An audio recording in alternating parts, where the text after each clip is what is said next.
Hi and welcome to Leitrim Daily. My name is Breifne Earley and you are listening to the Sports Roundup show here on the channel. It's episode 158 of the podcast. Today we're going to be talking Gaelic games, rugby and soccer in a very mixed bag weekend for Leitrim teams and athletes across all of the codes. Leitrim Ladies launched their new jersey along with their new manufacturing partners MFC and their continued sponsorship deal with Gotham Drywall from New York. While in Gaelic games, it was a weekend to forget for both the under-20s and the senior footballers of the county on the pitch. Two heavy defeats, the under-20s on Saturday to a rampant Longford team, while Sunday saw a heavy defeat at the hands of neighbours Roscommon. Now, it has to be said, as we mentioned in the show last weekend, or before the weekend, two very understrength teams due to a variety of reasons. Injuries, suspensions, a couple of lads involved with the Sigerson Cup with both DCU and IT Sligo, while the vast majority of our seniors team of recent weeks and recent years were away on a stag weekend. Essentially, Donald Flynn, one of the players, had his stag weekend this weekend and a portion of the team missing. So that weekend, the senior team, which in turn saw call-ups from the under-20s, weakening that particular team. Unfortunately, two heavy defeats, 7-16 to 7 points on Sunday, the result in the FBD League Semi Final. While on the under-20 side of the house, Longford 5-19, Leitrim 1-3, also bringing, I don't really know what else to say about those games over the weekend. We will be hearing from Terry Hyland later in the programme. We try and keep it fairly positive here on the show, but there's very little can be said in a positive light about those two particular performances. Leitrim's strength and depth just being shown up really over the last couple of days on the playing pitches of the county. Bit of better news in rugby for the senior level in terms of local participation. Matthew Earley, part of the Sligo side that ran out winners in the All-Ireland League 38-0 against a very poor Ballina side on Saturday afternoon, while the two local sides in action in the Connacht Junior Cup yesterday, Sunday, both beaten Carrick by the smallest of margins, 15-14. They ran out losers, unfortunately, against Ballinrobe, so missed out by just a single point, 2 tries, but a penalty rather than a converted try proven to be the difference for Ballinrobe. They win the game 15-14. Carrick will be home disappointed after that particular clash, while Buccaneers had a heavy victory over Sligo's second team, 31 points to 3, the result there. In terms of soccer, a big weekend with both local teams winning in the Sligo Leitrim District League. Carbury, the home side, and probably hot favourites if everyone is honest, going into the game, beaten 2-0 by Manor Rangers. 2 goals in the second half, early in the second half there. A goal from Alan Hickey in the 49th minute and Aaron Murren in the 56th minute saw Manor Rangers run out 2-0 victors in that game and give themselves a really, really good shot in the arm, and their league hopes equally a good boost going into the second half of the season. In the Premier League, the second division of the Sligo and Leitrim District League, Carrick Town had a good victory away to Killarney, scoring 4 of the 7 goals on offer. 3-0 up at half-time, 2 strikes from Shane Byrne and 1 from Sean Hayden, who was obviously nominated last week as Athlete of the Week towards our Athlete of the Month competition. That put Carrick 3-0 up at the break, but they were to concede 3 second-half goals before last minute Brendan Gunning, the substitute, popped up to score the winner and send the Carrick team into raptures. A fantastic away win against Killarney to revive their hopes of promotion. They had been struggling in the last couple of games, having had a really good run of defensive performances, 3 or 4 clean sheets in a row late last year, undone in recent weeks, but that's good to be back to winning ways for Carrick Town. Well done to everybody involved, but particularly in terms of the soccer context this week, top billing must go to Manor Rangers. That's a fantastic result against a top class Carbury side. Anyway, we're going to take a little look at the Gaelic, and I did travel to both games over the weekend, but after the heavy defeat in Pearse Park on Saturday afternoon, I didn't feel it was fair to put a microphone in front of anybody. There wasn't really a whole pile anyone could say after a 5-19 to 1-3 defeat. So I didn't speak to anybody on Saturday. The result pretty much does all the talking that's required from that particular game. A very understrength side.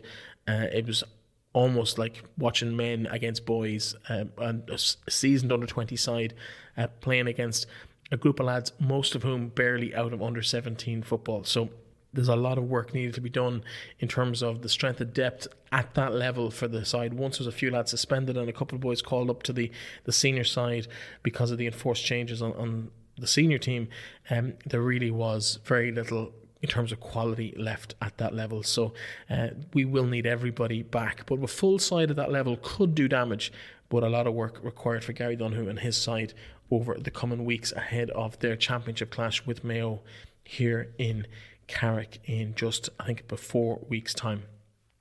In terms of Sunday, 7 points Leitrim managed to clock up, 1 in the first half, 2 in the second half, and 4 in injury time when the game was well and truly over.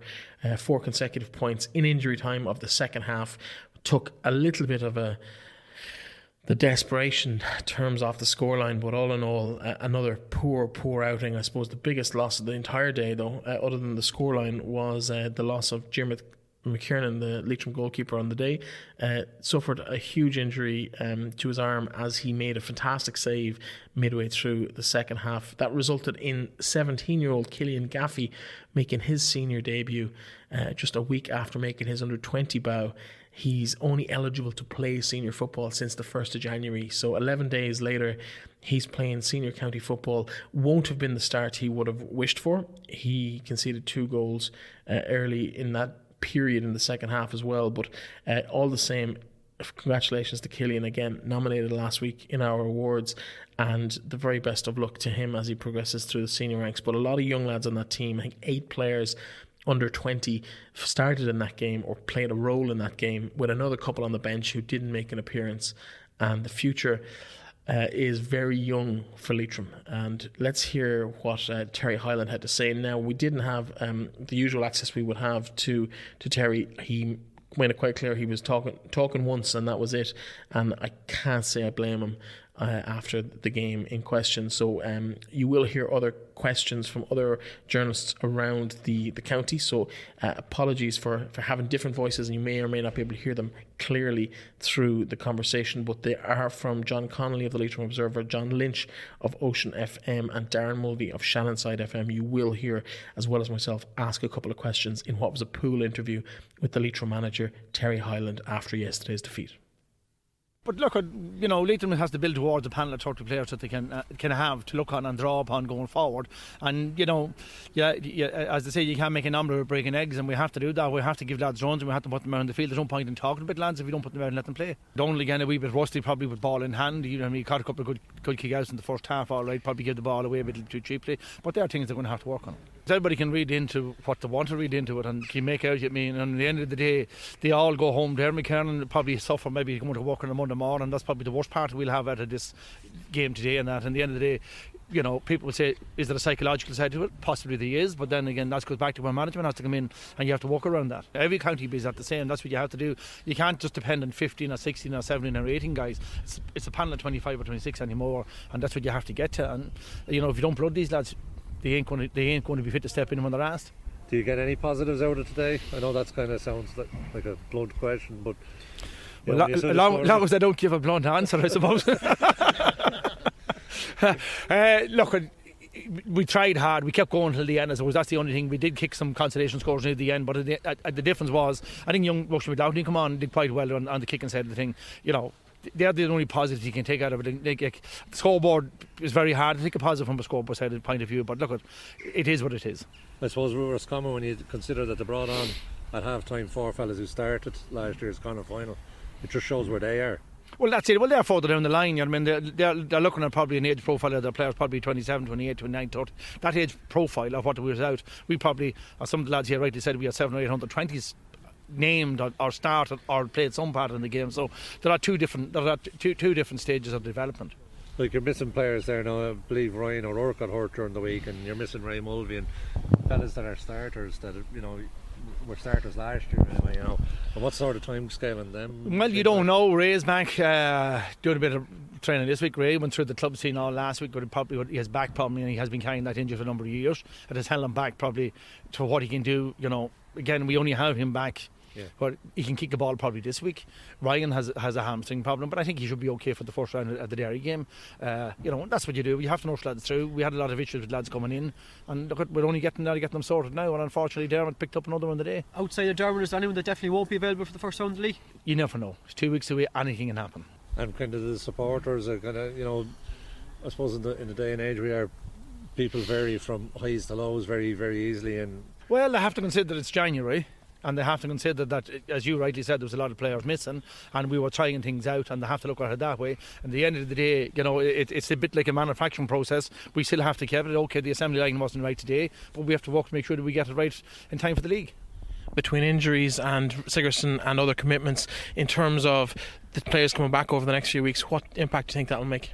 Sligo won today, so Killian probably again is I don't know when they play the next game next Saturday, so he's going to be probably out again for that. But Mark, I don't know, DCU the day, Monday day, they were two of the lads tied up there with Pierce and Mark. So we haven't that many Sigerson guys, but that three starts are probably all right. But that's just, you have to run with it, that's the timing of it. And any word on Micheál McQueen? I see a lot of the national players are saying he's out for the league or something. Well, Micheál's in Australia, and has gone. He went for us work purposes, and that's when he went to Australia. And as far as I know, he's staying in it for the year. That's the word I'm getting on it. Two Division 3 teams already in the O'Byrne Cup final as well. It shows how competitive it's going to be.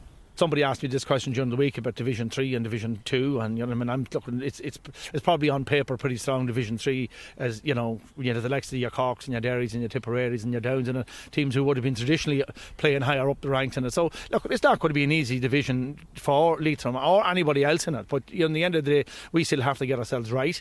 We have to make sure that we have as many fit lads as possible going forward to do that. Okay, you can look ahead now in 2 weeks' time and say, well, look, 2 weeks ago you're missing 3 fellas because of injury, and you'd be hoping you have them back, and that's just the swings and rounds of inter-county football.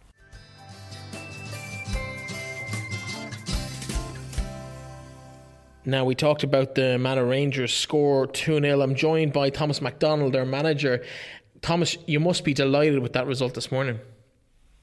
Yes, definitely. Yeah, it's a massive result. You know, as I said to you the other day, we had to get a result in Sligo, in Cranmore against Carbury, and we got the 3 points we were looking for. So it's a huge result, and it opens the whole league up now. In terms of the actual game, level at the break, 2 early goals in the second half put the cat among the pigeons, and I suppose upset the apple cart really in terms of Carbury being the favourites going into this.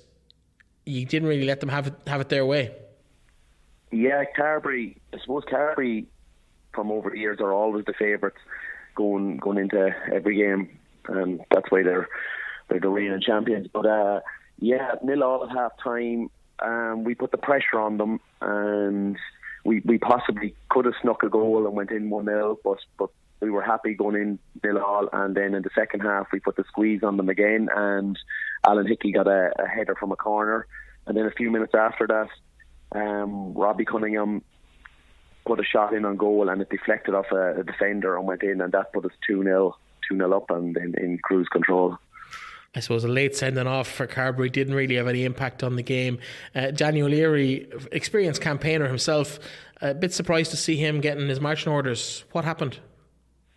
I didn't see what happened, but it wasn't for any violent conduct or anything. I think it was abusive language from what I know, and after chatting to the referee, that's what he was saying. So that's where he got his red card from. And of course, this all opens up the league table in a major way. If you'd lost today, you probably would have been out of the reckoning for the top of the table honours at the end of the season. But the way it sits at the moment, Cartron have leapfrogged into the top of the table by virtue of a 3-0 victory today. They're on 33 points from 13 games. Carbury 30 points from 11 games. And ye sit in third, 28 points from those 11 games. So you really have given yourself a great chance of being in that top 2 or even top spot come the end of the season. Yeah, exactly. I suppose between the top 3 teams, there's kind of 5 points separating everybody. And then if you look back to fourth position. I think they're 8 points further off. So the top three teams are all in the hunt. And after beating Carbury today, it opens up the whole league, and it's massive 3 points for us. But Cartron will be thinking this is a great result too, because now they've jumped into first position and are 3 points ahead of Carbury in second place. The only thing is Carbury and ourselves do have 2 games in hand of Cartron, so it just means every game is a must-win game, really. Just for the purposes of, I suppose, the listeners, with those 3 teams, have they still to play each other yet this season? How many games are left between those 3 teams themselves? Have you played both those teams already? No, we haven't played the league leaders now, Cartron. We haven't played them yet at all, so we'll have to play them twice. And that was the first time we played Carbury today, so we have to play them again. So that means it's in our hands. If we keep winning, that is what we need to do to keep us up the top. Sounds great. In terms of the Super League, Manor Rangers have never won the Super League in Sligo Leitrim. You've come second, all right. How much of a statement of intent is that towards maybe putting one hand on that trophy before the end of the year? Yeah, I wouldn't get carried away with that result now, because from Carbury, I don't think they've lost a game in the league in the last, is it 3.5 or 4 years. So they've gone unbeaten. So it is a massive result, and it opens up the league, and it lets other teams see that, yes, these guys can be beaten. But, again, it is massive to get the 3 points, but we'll take it one game at a time. Next week, we're out in Connacht Cup action, and then after that, we'll concentrate on the league again. But it does put us in a good place, and we just need to continue on from here. Well, listen, thank you very much for joining me so soon after the game. Well done, and the best of luck and in the coming weeks and months as you kind of edge closer to the end of the season. Yeah, I think we played 11 games, so I think there's 9 games left and a few cup games, so hopefully we can remain focused and keep doing what we're doing. Perfect. Well, listen, the very best of luck. Thank you.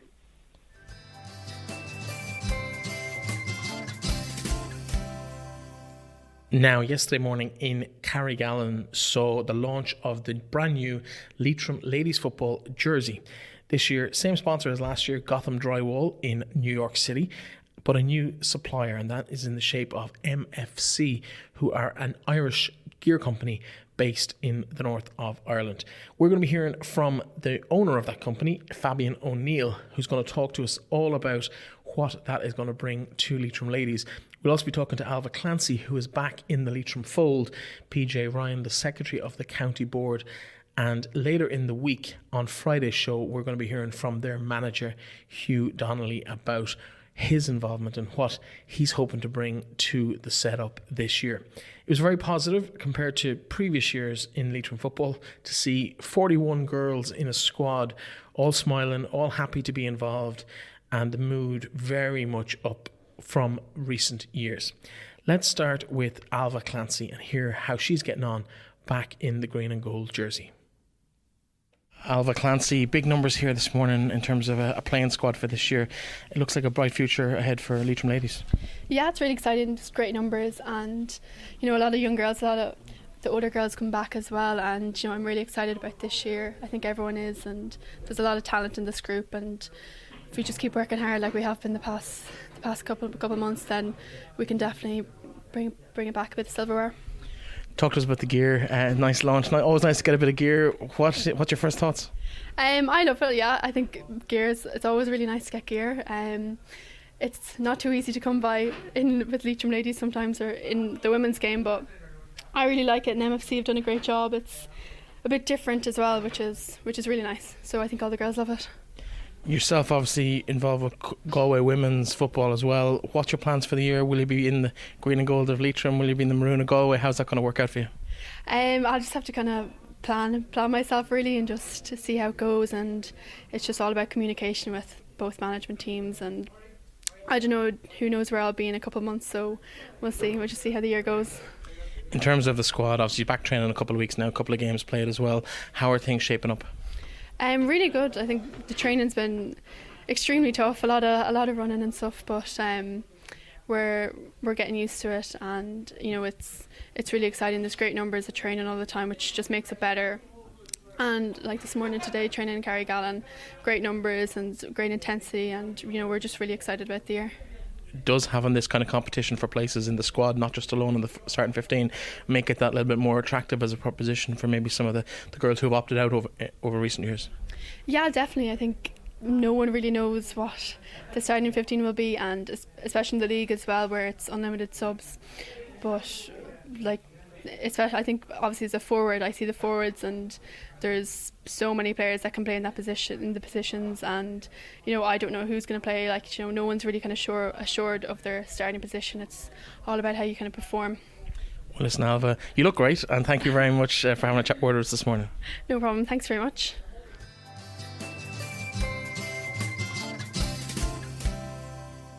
Fabian O'Neill of MFC, congratulations on a fantastic product. The girls look amazing wearing the gear. It looks great, it feels great.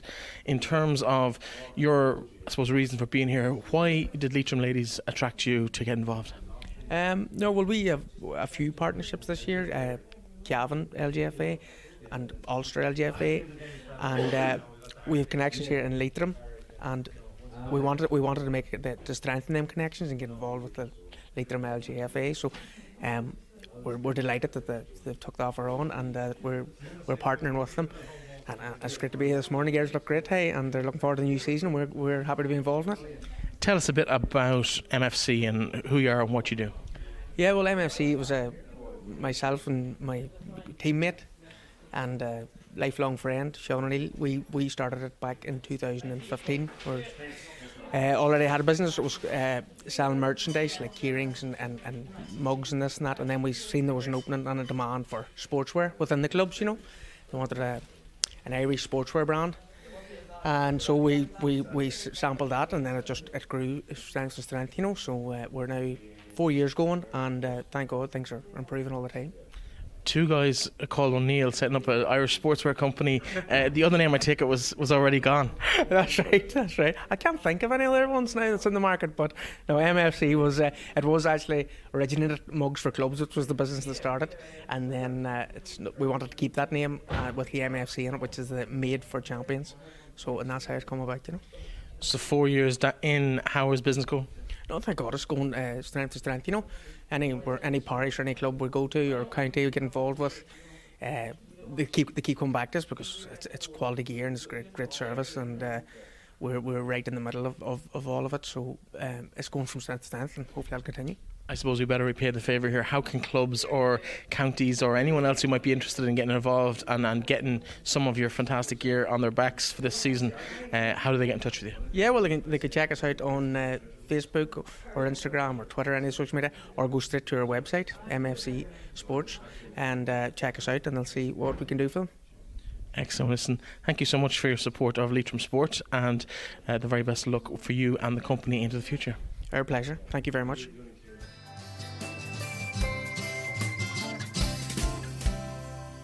PJ Ryan, Secretary of Leitrim Ladies County Board. It's taken a year to get to that stage of where you're really on the front foot going forward, but it's a really positive step today with announcement of new partners, new sponsors, new jersey, some new look to the squad as well.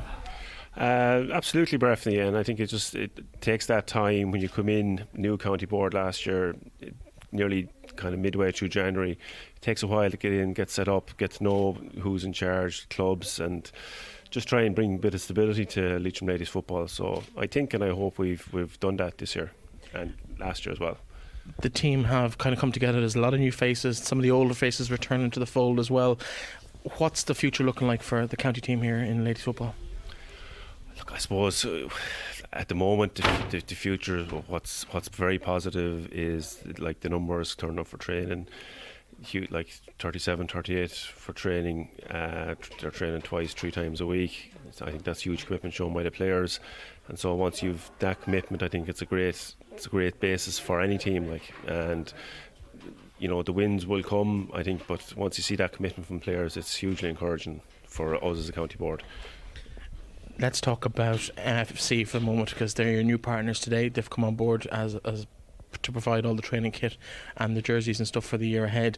How important is it for companies like that on a national scale rowing in behind the efforts?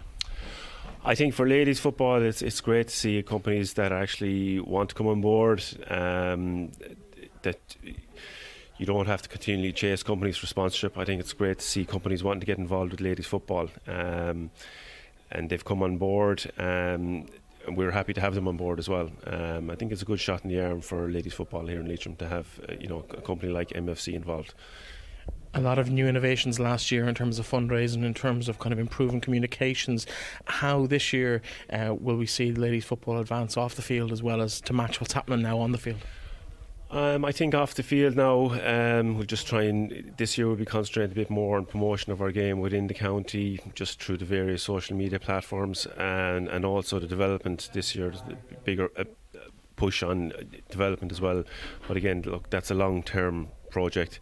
I think last year we got in, try and stabilise the football within the county and build from there. But it's an ongoing process.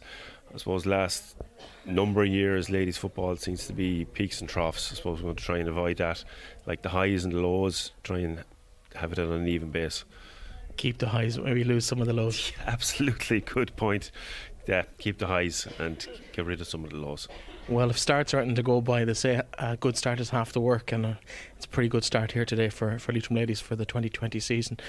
Great to see such positivity around the game, because it has been lacking in recent years, and congratulations to you and your colleagues. I know yourself and Aidan and many others have been doing Trojan work behind the scenes over the last year to really pull this all together, so congratulations to all of you involved in that. Absolutely, Breifne. Thanks for your time today. But yeah, it's not just today. There's an army of people involved at all levels. Thank you.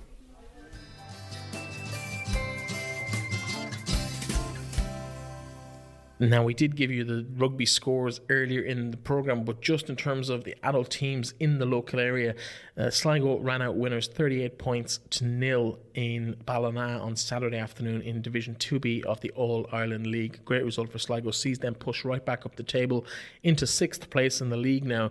Top 4 go into the playoffs. First team get promoted, second, third, fourth into the playoffs with the second last team in Division 2A. Sligo finished 4th in this division last year. They're now within touch distance of 4th place and only 10 points off the top of the table. It's 4 points for a win plus bonus points, potentially 5 points a game with 8 games left in the league. So Sligo now fancying their chances of pushing into those top 4 spots and maybe getting a playoff or even an outside chance of top in the league and going up to Division 2A. Quite a positive result for Sligo. Not a great day for Ballina, unfortunately. In terms of the Junior Cup, defeats for both of the sides in local area. Carrick and Shannon made the trip to Ballinrobe, and they were beaten 15 points to 14 on the day in Ballinrobe, while Sligo well beaten on Sunday afternoon also. That game in Buccaneers in Dewberry Park, 31 points to 4. Buccaneers ran out winners in that particular game. Now, there was more underage rugby played over the weekend, and yesterday, Sunday, I took the trip out to Carrick and Shannon Rugby Club to have a look at the under-17s, the future of the team. Unfortunately, not a great day, beaten on the scoreboard. A couple of late tries put a bit of a gloss on the score, but it did look very positive for Carrick through the second half. They led 7-3 at one stage before 3 late tries made it a little bit of a rout in the end. I caught up with one of their coaches, Liam Farrell, to discuss the club, the impact it's had in the local area over the last 10 years, and here's what we had to talk about. Liam Farrell, one of the coaches of the under-17 team here in Carrick Rugby. Disappointed with the result today?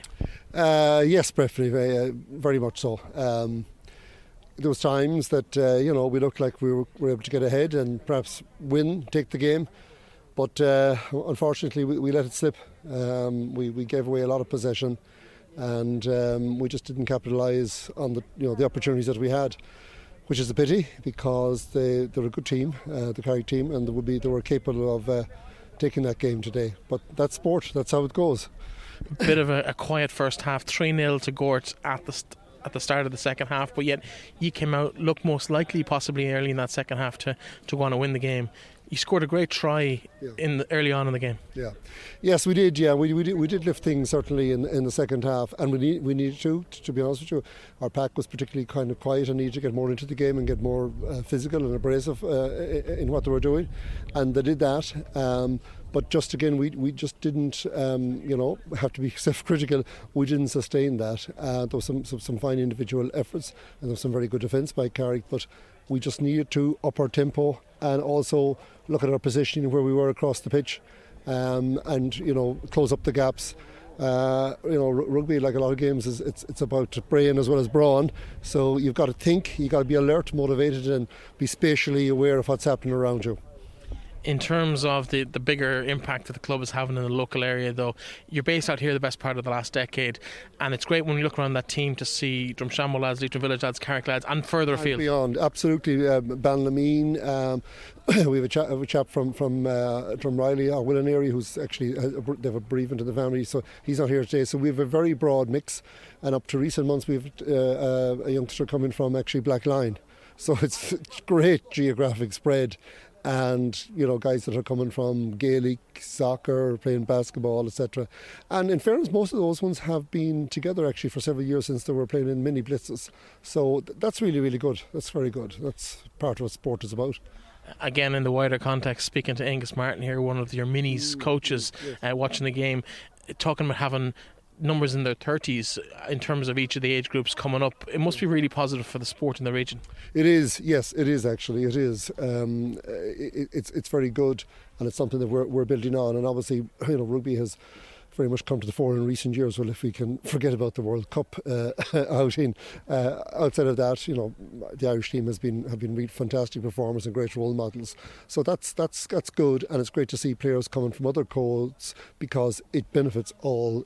I know that the Gaelic coaches will say they like to see their lads playing the rugby because there's a certain physicality in that and keeps them in shape in the off season.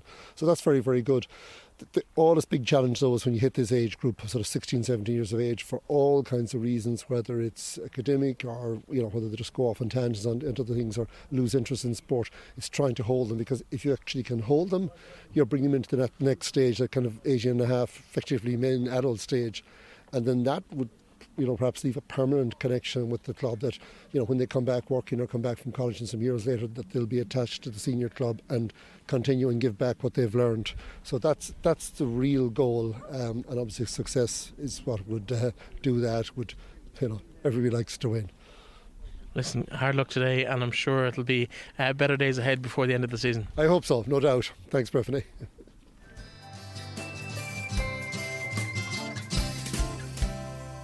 And that, folks, is all we have time for today. Thank you to everyone who joined us on the show. A disappointing weekend for Leitrim's footballers, but plenty of bright lights coming through to give us enough hope ahead of the National League programme in 2 weeks' time. I'm going to be back tomorrow with Faces and Places, where we visit the Ladies' Luncheon for the Northwest Simon community in Kilronan Castle the weekend before last. Talk to you then.